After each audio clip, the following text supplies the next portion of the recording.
Hola nuevamente, nos encontramos otra vez para un nuevo capítulo. Hoy vamos a hablar de el primer libro, la primera novela que se publicó de Sherlock Holmes, nada más ni nada menos que Estudio en Escarlata, un clásico. Estudio en Escarlata es una obra publicada por Sir Arthur Conan Doyle de Inglaterra. Es el primer relato y la primera novela, como dijimos, que dio origen y nos presentó al detective más conocido mundialmente en la literatura y el más famoso. Este detective que ha sido el que más adaptaciones cinematográficas y televisivas ha tenido. Originalmente el libro fue publicado en 1887 y enseguida se volvió un bestseller. Sherlock Holmes va desde novelas y hasta cuentos, todos ellos con una capacidad atrapante e increíble. Pero hoy nada más vamos a detenernos en Estudio en Escarlata, esta primer novela en la cual se nos hace esta presentación. ¿Cómo comienza el libro? El libro comienza de la siguiente manera y ya nos genera algo atrapante, algo de intriga. Comienza, primera parte, reimpresión de las memorias de John H. Watson, doctor en medicina y oficial retirado del Cuerpo de Sanidad. Entonces, acá lo que vamos a tener con esta primera introducción que nos hace Conan Doyle y lo que va a hacer en esta primera parte es hablarnos del doctor John Watson, doctor en medicina y ex médico del ejército inglés que recién había vuelto de Afganistán, de la guerra. Llegado a Londres después de un tiempo de servicio con una herida compañero de piso, y en eso, mientras él está en una plaza, se encuentra con un ex amigo suyo que le dice: tengo una persona para presentarte. Esa persona para presentarle va a ser el mismísimo Sherlock.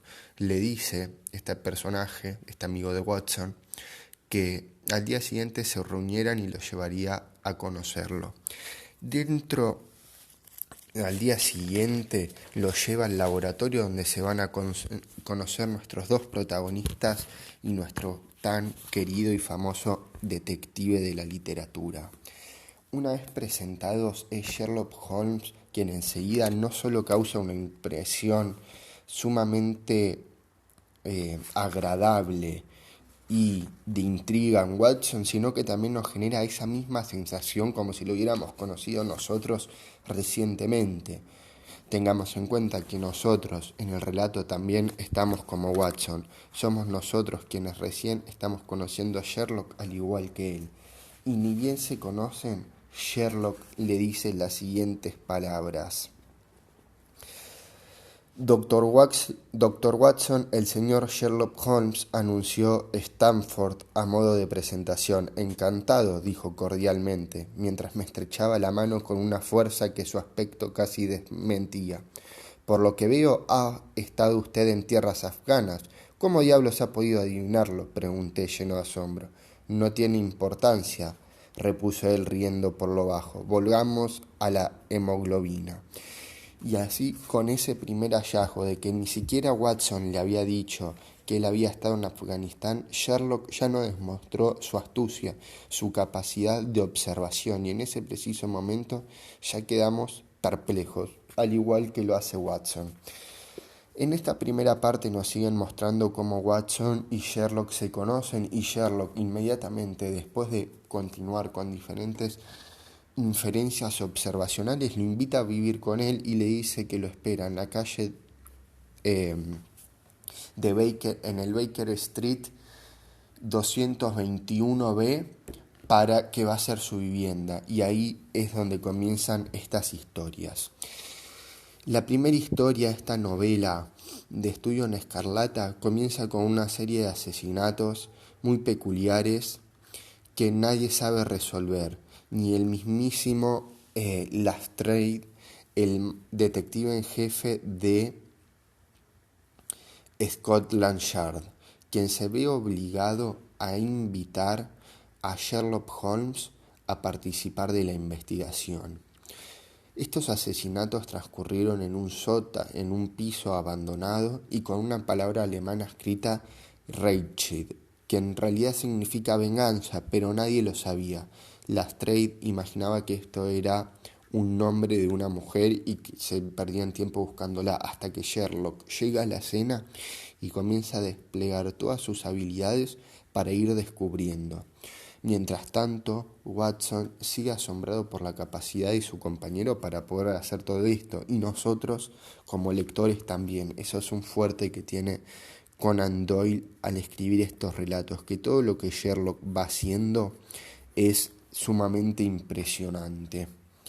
También a mitad del relato se nos presenta una descripción sobre los conocimientos que posee Sherlock Holmes, que los voy a leer porque son espectaculares y es lo que deja perplejo a Watson y a nosotros.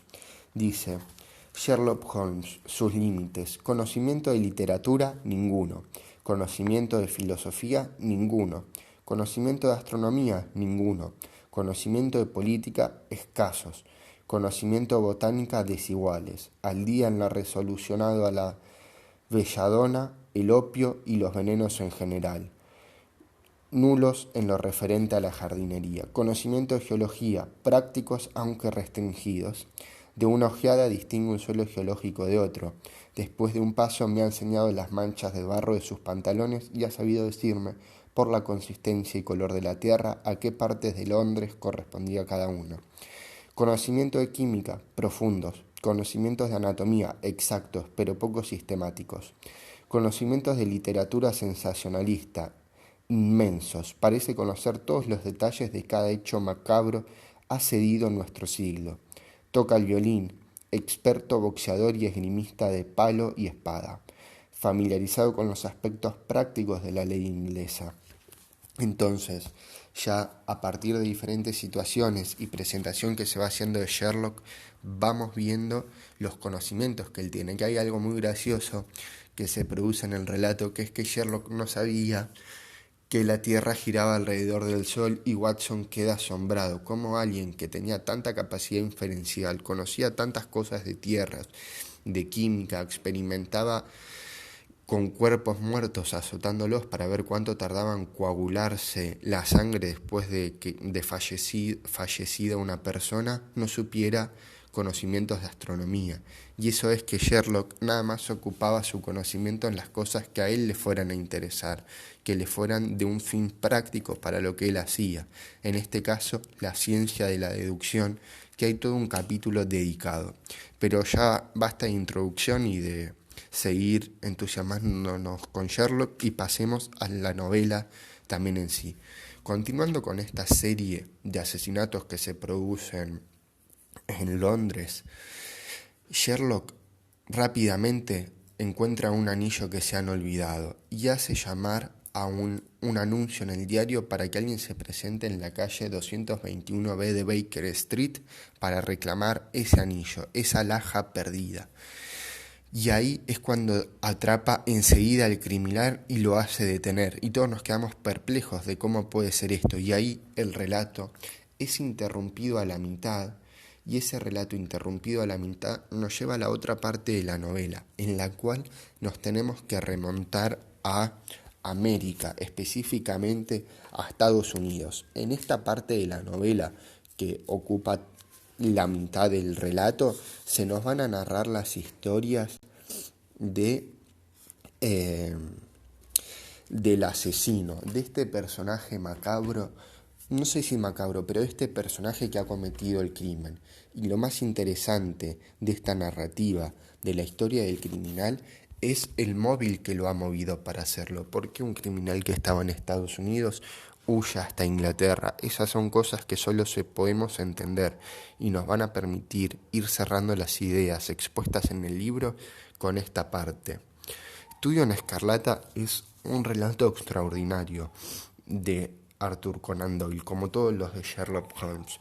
Sí, es un libro que se puede leer a cualquier edad, y si se quiere atrapar a un niño o introducir a un niño en la lectura, creo que es un relato fácil de seguir la lectura, sumamente entretenido y es corto.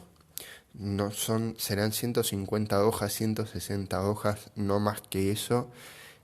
Y una vez que lees Estudio en Escarlata, no puedes parar de leer los relatos de Sherlock Holmes.